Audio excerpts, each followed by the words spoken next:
Okay, so hey everyone, in this video guys I'm going to be showing you how you can apply a material to a piece in FreeCAD, okay? But guys, before we jump into the details, do not forget to hit that subscribe button to join the Savvy Engineer business community. And without further ado, let's jump into the video.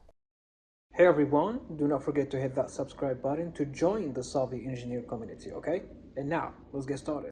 Okay, so the first thing that you need to do here is to click on this command.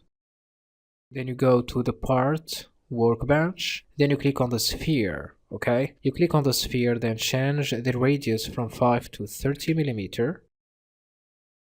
Right click, fit all. Now if you want to apply a material to this sphere, all that you need to do here, select the sphere, then right click on the sphere, then material, okay? So you can select any material that you want. In this case, we're going to be applying the aluminium to the sphere. Double click on the aluminium, then close.